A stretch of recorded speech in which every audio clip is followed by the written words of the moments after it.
Hello, my name is Tiara Sharma, and I am your host and producer of Restore Hearts TV. Thank you so much for joining me today. This is episode 2, and we are going to start today off by talking about grief. Yes, grief is our topic for today.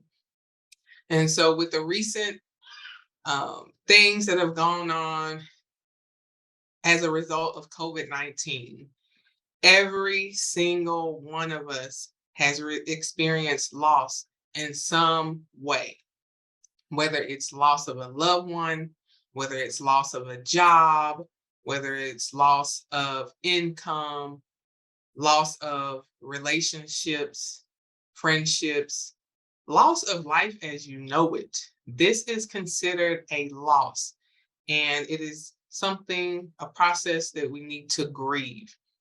And so if you're like me, I always thought that grief was just the loss of a person through death. That's the only way that I thought that a person could be experiencing grief, as if you lost a loved one. But I've learned in my adulthood that this is not true. And so I do not assume that you know this also. And so that's the reason I think it's important for us to talk about this topic, important for us to share and know the differences between grief, the differences between depression. And so this episode is going to be more informational, more educational, for us to be able to talk about some of those differences. And so, like last time, I have prepared a PowerPoint because I am what? A visual learner. And so I love visuals to go along with the conversation. And so give me just a moment so I can share my screen and we can get started. What is grief? And if you're like me, I love definitions. I love to just get a basic definition of what we are talking about. So if you are one of those people, you can look up grief. There's going to be so many different definitions that you find, but there are 3 that I found were very just straightforward, and I think they're very basic and very easy to understand. And so one definition of grief is deep sorrow, especially that caused by someone's death. And remember, we talked about that. For me, I believed that that was the only way that a person could be experiencing grief. It was through loss of a loved one. And so that's one that we most commonly think about when we think of grief. Another definition of grief is the emotional suffering you feel when something or someone you love is taken away. So I thought that this was a good one to focus on, because remember when we talked about emotions last week, we found out that emotions they manifest in the subconscious. And that means that we're not always aware of our emotions, of those feelings, because they're underneath the surface. They're feelings that are very deep, and they are feelings that we have to be intentional about uncovering so that we bring them into our conscious mind and that we're able to deal with them. And so grief is emotional suffering, which means this is suffering in the subconscious that you feel when something or someone you love is taken away. And then the third definition of grief that I thought was appropriate for our discussion is an intense emotional experience triggered by loss. So again, grief and emotions. I want you to pick up on that, because remember, emotions are manifested in the subconscious, which means we are not aware of them. So grief, when we think about grief, it's very possible for you to be grieving and not even know about it. So that's why I want you to really think about that. Let that settle in. So there are 5 stages of grief. And if you look this up, there's so much information there. And I don't want to just overwhelm you with information. I just want to give you a basic foundational understanding of what each one is. And so during these 5 stages of grief, You will go through denial, anger, bargaining, depression, and acceptance. And so denial um, helps us to survive the loss. And so we go numb during denial because we don't want to be overwhelmed by those emotions and those feelings that come with the grief. And so anger, anger, the most important thing that I saw about anger is that we need to be willing to feel anger, because when we suppress it, it makes things worse for a lot of us. It is easier to suppress it than to feel it. So that's me. It was easier for me to suppress anger than to feel it. I did not want to be known as the angry Black woman. Like, we all know what kind of negative connotation comes with that title. And so I didn't want to be the angry Black woman. And because I didn't want to be angry, I often didn't even realize when I was angry. And that turned into sadness. And so I want you to be aware of that. Bargaining. Bargaining is when we try to basically negotiate what happens or what's happening. We want life to return back to the way it was before. And we will do anything not to feel that pain that comes with the loss. And so as a result, that's when your conditional statements start coming in. If I just stop eating, those donuts that I know I'm not supposed to be eating, will you heal my grandmother? Just, whatever it is, you fill in the blank, but it's that negotiating, that trying to, if I do this, then can I get a different result? I'll do anything not to feel this. And so with depression is feelings of sadness, emptiness, or hopelessness. Feelings of guilt are not grief related. And then that last one is acceptance.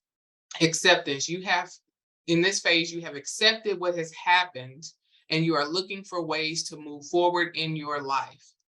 And so down there, you can see that I have some asterisks around that last sentence, because it was very important when I was reading that we accept how the loss has changed us. When we grieve, when we have these losses in life, we're not the same after we experience these losses.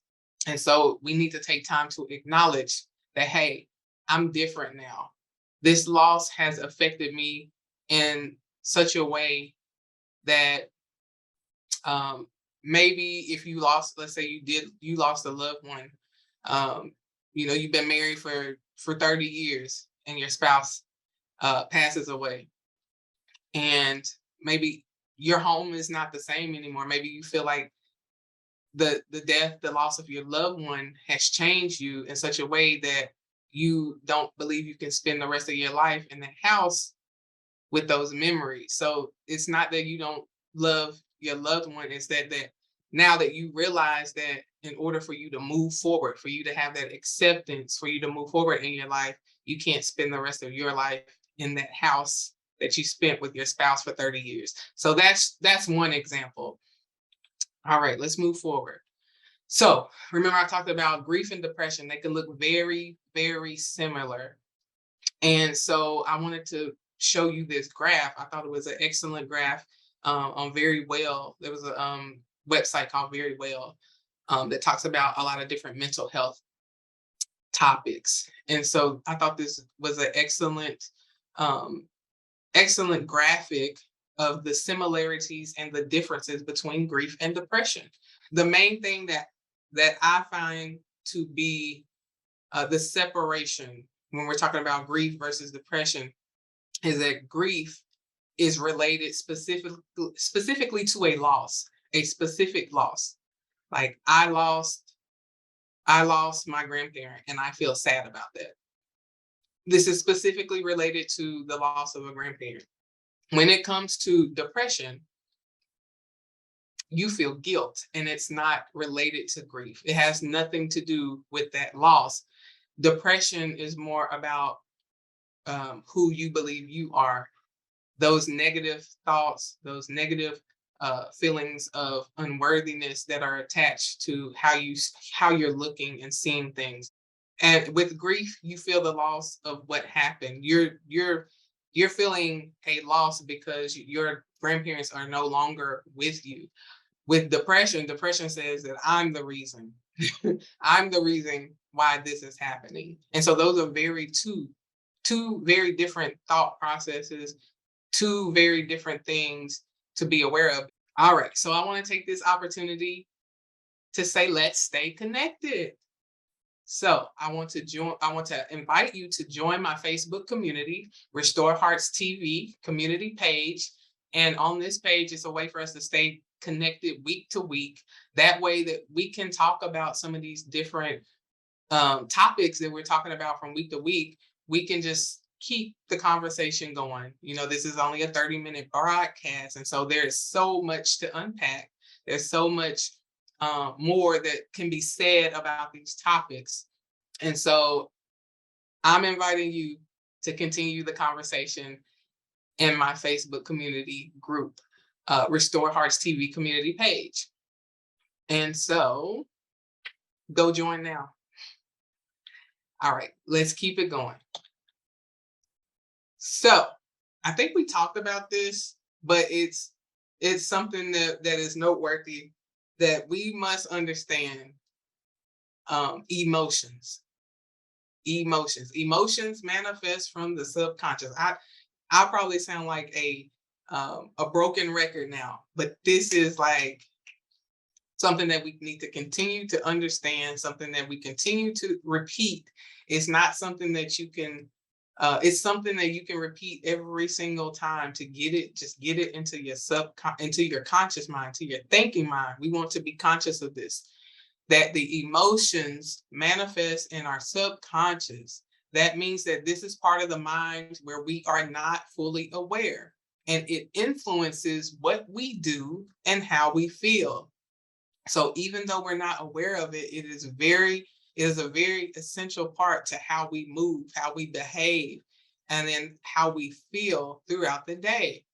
And so grief is an intense emotional experience triggered by loss.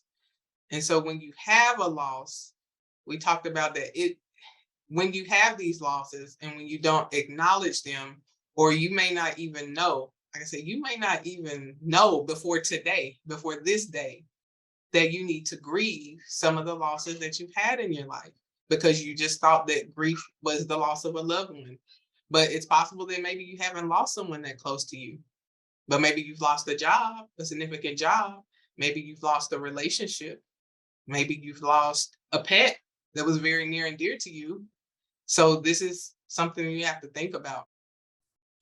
And so I just want to reiterate that you should grieve anything that feels like a loss to you.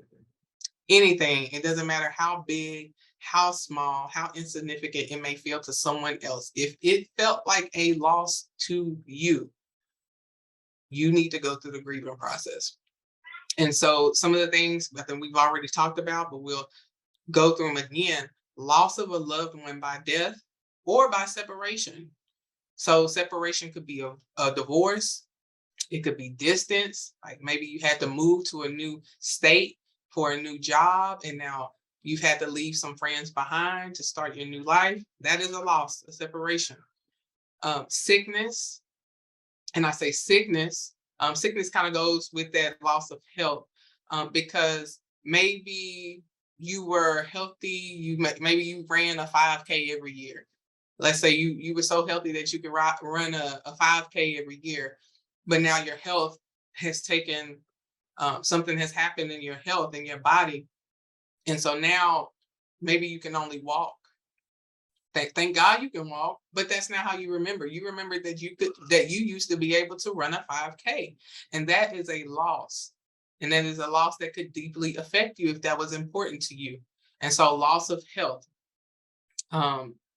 or sickness, that's a loss. That's something you may need to grieve. Ending a toxic relationship. So I know that a lot of times I think that we could be very judgmental of maybe men or women who have to leave a toxic relationship.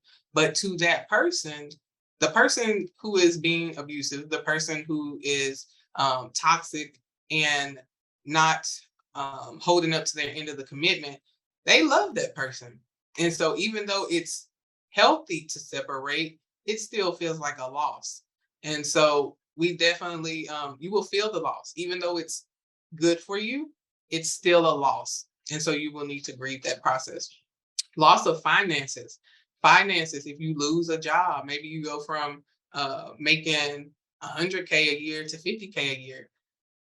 That's a huge loss. Like that's a huge difference in income. It will tremendously change the way that you live, the way that you move, the way that you spend your resources, the way that you invest. And so that could feel like a loss, even though you have the ability. There's always an ability to recover. But for that specific moment, that circumstance, it feels like a loss. And so that's a process. We need to go through that process so you can get those emotions, clear those emotions out of your heart. Remember, we talked about the heart, how the heart is that center for the heart has a mind of its own. And so there are more emotions, more feelings that signal from the heart to the brain. And so what is going on in your heart matters. We need to bring those emotions to the surface so that we can get them out, and then we can make room for the new positive things to come in. And we talked about the loss of life as we knew it pre-COVID. So, I said I have a history. I am a healthcare provider. I'm a registered nurse. So when COVID started and we needed to wear masks, it really didn't faze me. But for someone who may not be in the medical field, you go every day from not having to wear a mask, and now you have to wear a mask everywhere you go. I mean, it may be that could be definitely overwhelming and feel like a loss. And so, like I said, these things may seem insignificant to other people, but if it felt like a loss to you, it is something that you need to pay attention to. It is something that you need to grieve. All right, so I have some reflections for you. So these are just questions if you have a journal, you can take out your journal, you take out your notebook, and these are some questions I want you to think about during the week. Think about them, and just whatever comes to your mind, write it down, because we don't want to hold on to these things that are preventing us from moving forward. And so the first reflection is, are there any losses that I have experienced in my life that I have not taken time to grieve about? That's very important, because just because you're in a new phase of life, if there's something that happened 20 years ago that you never took the time to grieve about, it's holding you up. It's holding you back from moving forward in your life, and it needs to be addressed. No matter how big or small. I keep saying that because comparison can hinder your progress. If you're looking at someone else's situation and you're thinking that just because it's not as big as someone else's situation, it's not a reason for you to grieve. Remember, this is about you and the processes you need to go through. To you, that may be very significant, and it can hinder your growth and process and your progress if you do not address it. So this is not a time for comparison. It is a time to just reflect, and then whatever comes up, it comes up for a reason. Do not try to make it seem less than what it is. Just go with it, and take some quiet time to explore it. So faith, that this is a faith-based TV show. This is a faith-based network. So I don't want to leave you without some faith. So Psalms 147, verse 3 in the Amplified, it says, "He heals the brokenhearted and binds up their wounds, healing their pain and comforting their sorrow." And as I was reading that, I said, well, what does it really mean to bind up their wounds? And so I looked it up. And so it means to heal one's physical or inner pain and sorrow. And so this is what God does for us. He heals our broken hearts and he binds up, he heals those inner pains and sorrow that we go through. So, what is the remedy for grief? Joy. Joy. So, when we look up joy, joy is the emotion of great happiness. It is the feeling of happiness or joy. So, I don't know if you caught that. Let me break it down. Joy covers both our feelings, which we perceive, they are in our consciousness. We are aware of them. And joy also gives us happiness, great happiness, as far as our emotions. Remember that our emotions are the things that we are not aware of. They are not in our conscious. So joy helps us to basically, I won't say cover, but it's our remedy, it's our counter for those emotions that have not yet come to the surface yet, because they do need to come to the surface so that we can process through them and bring them into our conscious awareness. But until we get to that point, we have joy, and joy will help us during our times of grieving. And so Nehemiah 8:10 says, and do not be worried, for the joy of the Lord is your strength and your stronghold. Amen. So I wanted to give you those verses to go back in your quiet time, in your downtime, when you're feeling those emotions of grief. Come on. I don't know if you've ever heard the term wave of grief. Though they're waves of intense emotions that you feel. So you'll have something God inspired, God filled words to anchor you during those times of grief. And so I have some affirmations for grief that I want you to say with me. So the first one, it is safe for me to feel emotion. For some of us, me included, it was me. I did not know that it was safe to feel emotions. So I had to tell myself, this is something that I had to repeat to myself. Tierra, you put your name in there. Put your name in there. It is safe for me to feel emotion. The next one, I give myself permission to feel emotions. So me giving myself permission, because if you didn't think it was safe to feel emotions, then you may not know that, okay, now it's time to feel. You have to have that activation that, hey, I give myself permission. This is something that I can do. I give myself permission to feel emotions. So next, I give myself permission to grieve the losses I have experienced in my life.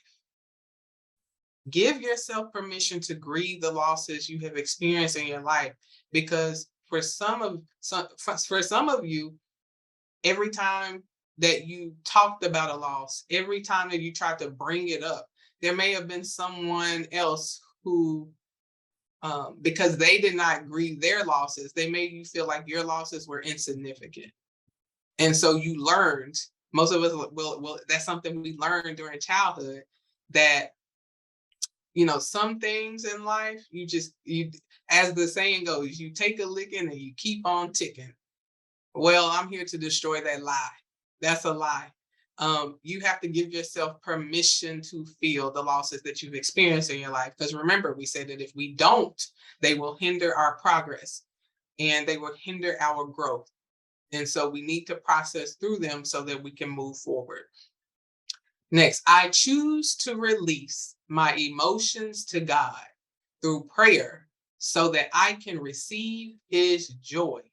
Remember what we said about joy? Joy covers covers our feelings and our emotions. So those things that we are aware of and those things that we are not aware of. And so this is a choice that we're going to give those emotions to God so that we can receive his joy. And the last affirmation is, I am joy. I am joy. Not that you just feel it. Hey, listen, I'm going to become joy so that I can also, while I'm healing, while I'm growing, while I'm learning, while I'm progressing, I can also be joy to someone else who may be grieving and who may not have the knowledge that we have about joy. All right. And so before we go, I just wanted to say a quick prayer for grief. And this is a prayer that you can say for yourself, for your loved ones, anyone who comes to mind that you know who may be grieving. Um, this is a short prayer, a powerful prayer that you can say. And so, Father, I am sorry for making grief bigger than you. I choose to release every worry, emotion, and concern to you. I receive your joy that is my strength to carry me through difficult times. I thank you for the power and authority I have through Jesus to live free and in peace. The emotions I experience through grief will not overtake me because I remain in your presence. Amen. All right. And so this is an opportunity I want to take uh, to tell you about my book. I am a co-author of a book called Good Grief, and it's 14 inspiring stories of finding the goodness in grief. And as you can see, we are Amazon best-selling book. Um, we are number 23 in grief and bereavement, 24 in death and grief, and number 84 in counseling and psychology. And so I believe that this is a book that will help be a great tool, be a great resource for you during your time of grief. Remember, I told you that it is so important that we share our stories. When we have overcome something, when we have found light in darkness, it is so important that we share with others, because there are some people who are hopeless. They don't know, they don't think that they have a choice. They don't think that it gets better. And so when we share our stories, we help to empower, we help to give others the opportunity to see that there are better days ahead. And so I am inviting you to order your copies of Good Grief. And I have my email address provided there, tiara@mothersmentalhealthmovement.com. If you want to order copies for yourself, for your ministries, for your women's group, for your children's group, we have 4 young authors between the ages of 10 and 22 who share their stories on grief, because sometimes we don't understand what grief looks like in our children. And so it's very important that we understand how our children grieving, how that looks. And so that's what we'll actually be talking about next week, is grief and our children. And so I want to give you this opportunity to follow me on social media. I'm on Facebook, on Instagram, and on Clubhouse. We want to continue the conversation. Please join my Facebook group, Restore Hearts TV community page, and let's continue the conversation. Let's keep talking. All right, you guys, I love you. I will see you next week for our episode on grief and our children.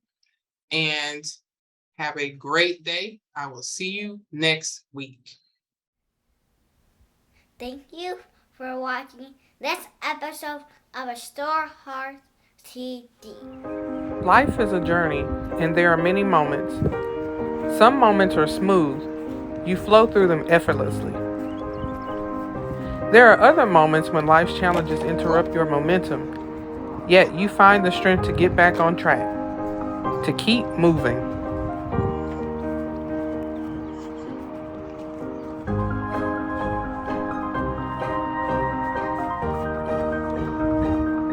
So even if you have to crawl to make it there, do it, because victory belongs to you.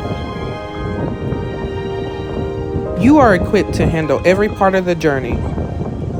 You were created to overcome this. Don't give up. I love you.